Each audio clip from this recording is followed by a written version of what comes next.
Shall I start now?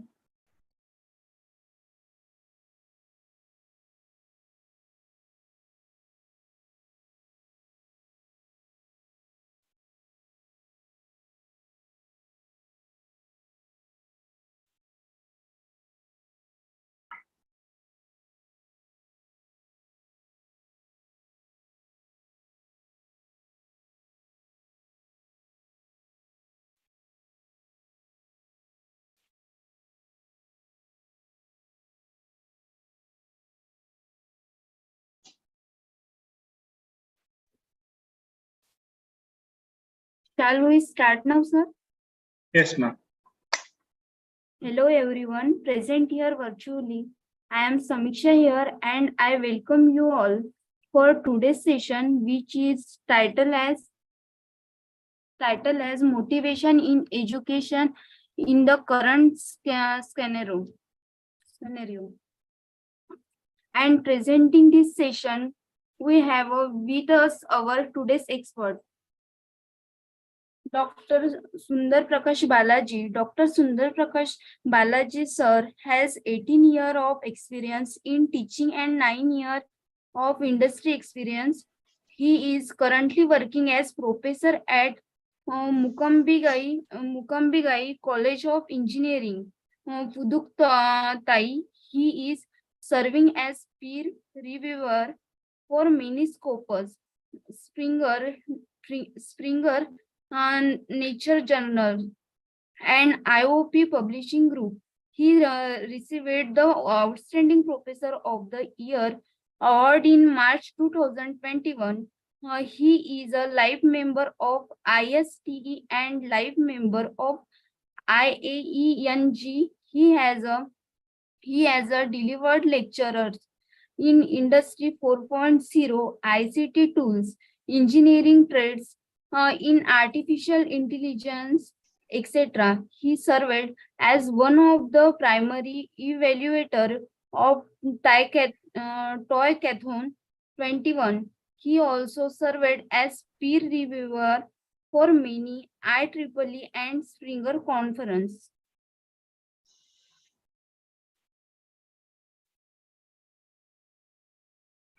You may start now, sir. Yes, ma'am. So good afternoon, one and all. So I have chosen the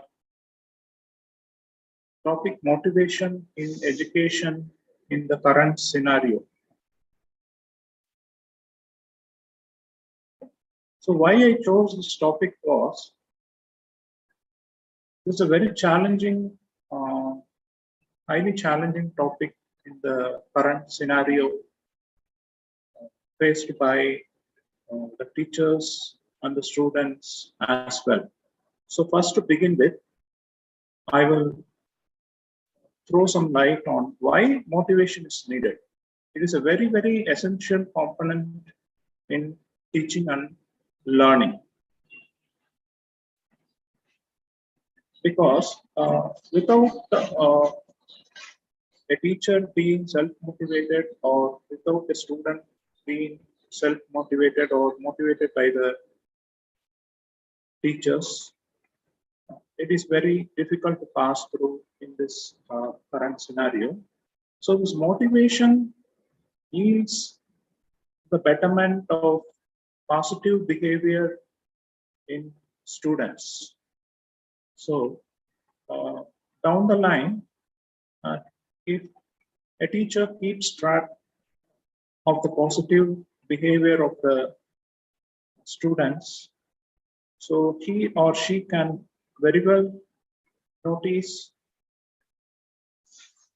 or change some negative aspects of the students to positive aspects. So this motivation should be started in the child level itself, from the schooling. Motivation helps children and young people to focus their attention on a key goal or outcome. So the ultimate aim of motivation is grooming the children and the young students studying in technical and non-technical higher education institutions all over to achieve a specific goal or an outcome. Then, what are all the methods of increasing motivation? So, here I have mentioned about by motivation, a change in the behavior level of the students can be noticed from time to time, and motivation, it develop competencies. So competencies means, so each and every student should compete with one another in the current scenario. So there is a saying that only the survival of the fittest, whatever field or whatever profession the student goes, then it sparks curiosity, set goals. So anyone in the life, if they want to achieve something, they should set their own goals and deadlines or timelines. So without which it is very, very difficult to accomplish. And motivation develop interests among the peer groups, and they should be motivated to plan ahead for the future. So in the future, so a teacher should individually focus on each and every student one-to-one, and according to their interest, they should motivate them for their future expectations, because the future expectations vary from student to student, and this motivation blossoms or improves talent. Talent is a knowledge level of the students, and it increases engagement. So increases engagement means increases engagement in the classroom, inside the classroom, outside the classroom, outside the campus when he or she goes to present for a workshop or a project execution. So it should be done collaboratively. Then what are the advantages of motivation in learning? First one is increased persistence. So the motivation should increase the persistence level. That means that motivation should keep on growing. And it should not anywhere be stuck at any moment. That is the persistent or consistency. Then increased well-being. So well-being is the welfare of the student community. So then next one is by motivating an improved performance. Improved performance, a teacher can continuously monitor the performance and of the student, and outcome. Outcome is how is it performing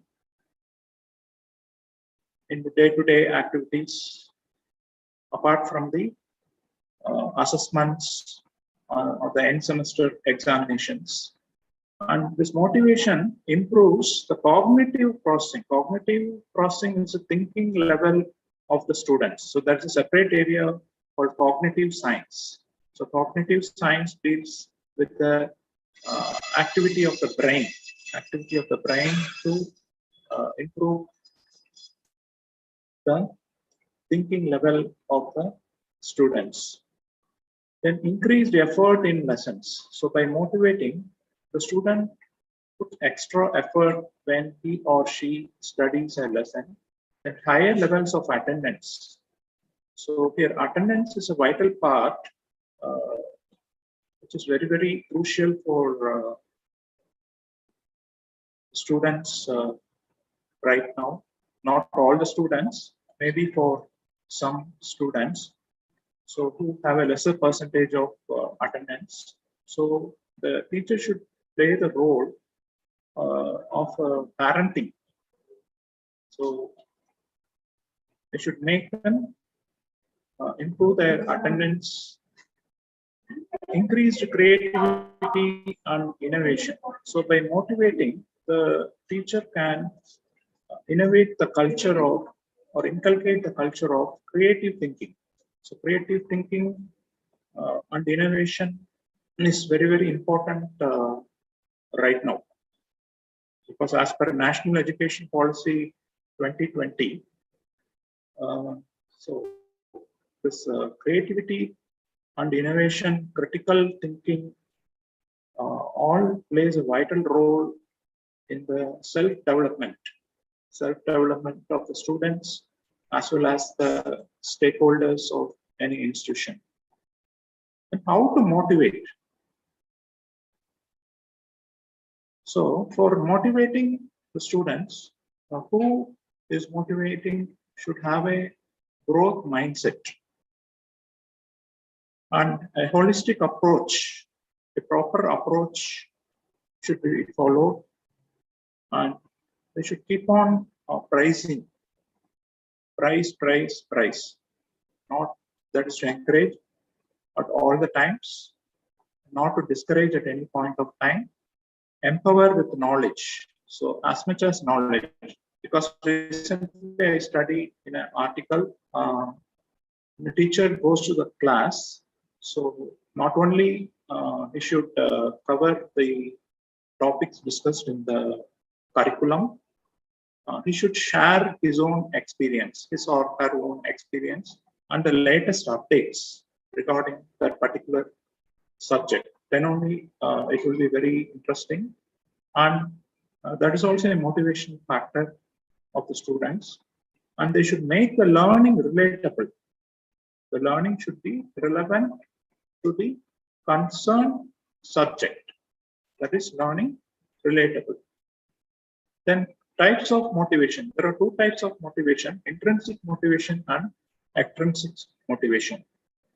So intrinsic motivation is a willingness to learn. A student should develop his eagerness or curiosity within himself or herself. The next one is parenting. So all the parents should play a vital role. So now I remember the proverb,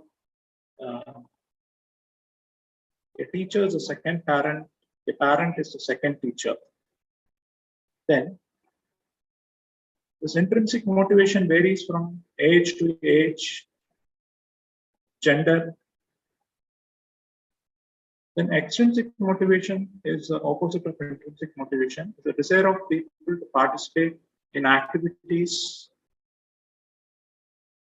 to gain something different. So activities means the students can be given some fun activities or games or role play or quiz, and whoever performs well or those who all are participated can be given a reward for that activity. In some cases, to conduct a competition, say quiz competition or some other competition, the rewards can be in the form of cash prizes or medals. So nowadays students are going up outside of the institution for events like paper presentation symposium, national conference, international conference, and some are getting best paper award. So that's a very good achievement. And based on the technical competency of the paper, the judges shortlist the students for first prize, second prize, and third prize. So here I would like to share my experience down the line. So the main problem is how to motivate the slow learners. So the slow learners or the students with less than a particular cutoff marks. So we should keep on motivating them continuously all throughout the year, throughout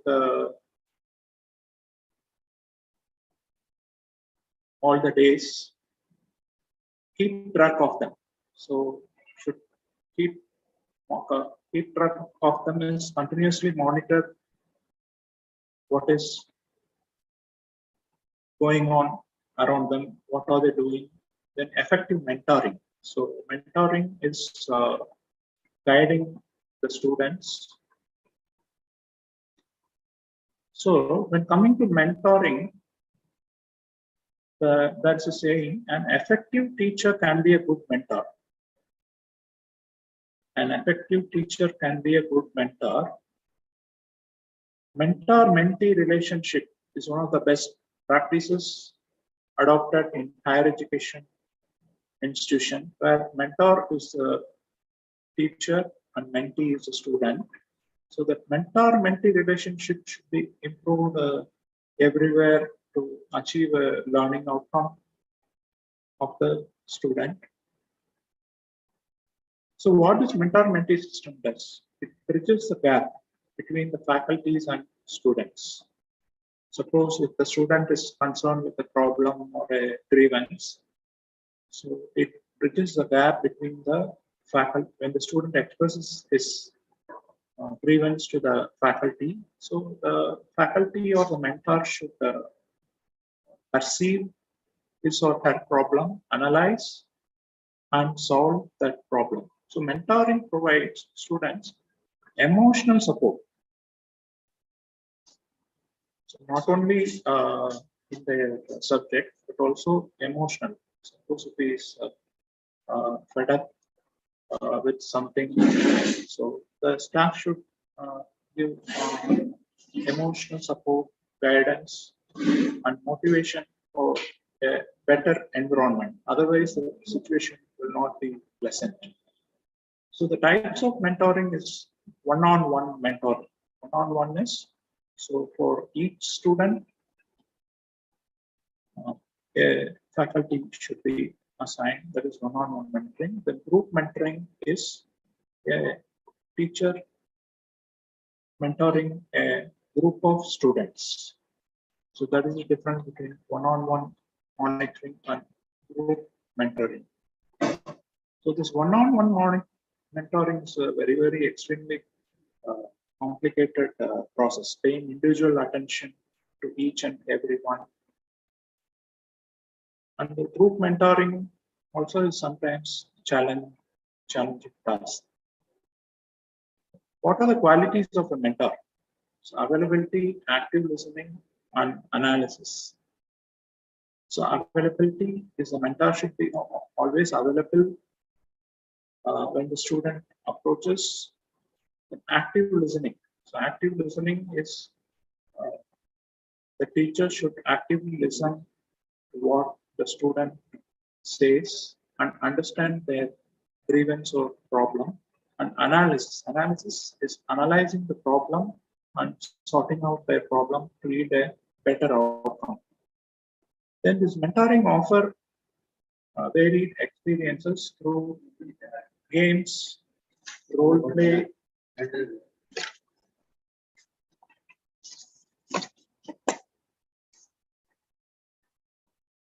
so for this motivation, various activities like games can be given, creative games or fun games, role play, group discussion can be given on a particular topic, quiz on a particular topic, and puzzles. Puzzles, I think that it is the most difficult one, and role play also. Then for this motivation, so what I took is experiential learning and methods. So experiential learning is learning by experience. So how to learn by experience is take the students for field visits, on a particular topic, take them to the industry, that is field visit, give them a case study on a particular topic, internship. Internship is the student goes for a summer or winter internship with a company on his or her area of interest. Then team building. So how he works as a team with others in the campus as well as outside the campus. And outdoor learning. Outdoor learning is the learning what he gains knowledge from the industry. That is outdoor learning. Simulation-based learning. So some subjects can be given or taught by using simulation tools related to that particular topic. Then storytelling. So storytelling is another fun way of motivating a student. For a particular topic, it can be set as a story so that the student can understand very easily. Creativity games. So there are a lot of creativity games available in various websites, so which make them more interesting and motivated to learn more. Storytelling helps learning. So what the purpose of storytelling is, stories are very easy to remember. Autonomy. Autonomy is a freedom to be self-directed. So freedom to be self-directed is the student should have the individual freedom to go in their own direction, because by forcing them, nothing can be achieved. Mastery, encourage to consistently improve their skills. So mastering is mastering on a particular subject to improve their skills. So the purpose, what is the ultimate purpose? So the learning can be changing life for the particular students and leads to fulfillment of whatever he or she wishes. So AMP, autonomy, mastery, and purpose. Then coming to the feedback, so always give a constructive feedback. Constructive feedback is telling a positive feedback to the students without criticizing them. So that is very, very, very, very, very important. And grading the student should be done correctly. So that is appropriate grading. So assess any student. So grading is marks or the grades given to the students. So based on the grading, so if the grading, and we should see consistently if the grade keeps on improving. So suppose if there is a downfall, so that should be taken and analyzed. What happened for the downfall? Then student interaction factors. Interaction factors of how the faculty interact with the students. Know your students. Know your students is apart from his classroom behavior. So everyone should know personal activities of the students. So which is a very challenging task nowadays to knowing the students. Create a welcoming learning environment. Inform them your experience on the latest developments. So whenever a faculty goes to the class, so apart from the topic taught, so what are the emerging areas in that particular field should be taught, which makes more motivated and increase the learning level. And set realistic. The goals set should be realistic and appropriate. That should be very, very, very correct. Then encourage students to interact positively with one another. The students should be motivated or encouraged so that they can interact positively with another student as well as the staff, etc. So with this, I conclude my session. So any queries?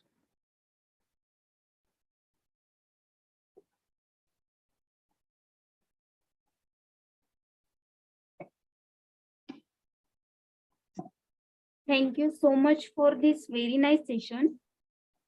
If anyone has any question, you can ask.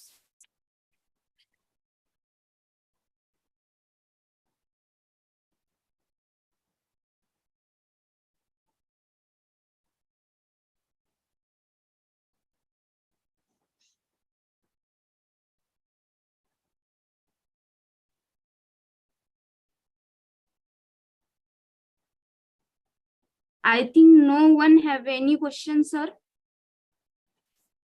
Thank you so much, all these participants, for your active participation. Let me inform to all that this complete session will be available on our Business Rozgar YouTube channel. So if you want to watch it again or want to share it to somebody, please say do visit the Business Rozgar YouTube channel. Thanks. And Can you share the YouTube link?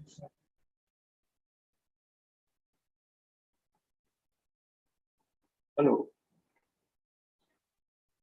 hello. Hello. Is it audible? Yes, sir. Can you share the YouTube link to my mail ID or WhatsApp? Yes, sir. Okay, thank you very much to everyone, the organizing committee of Research Circle, for providing a wonderful opportunity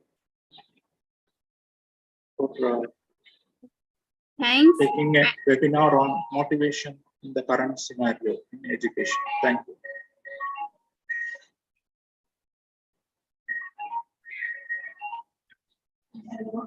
Thanks. And last but not the least, thank you, Dr. Sundar Prakash Balaji, for taking out time for session. With your permission, I would like to end today's session here. Thank you.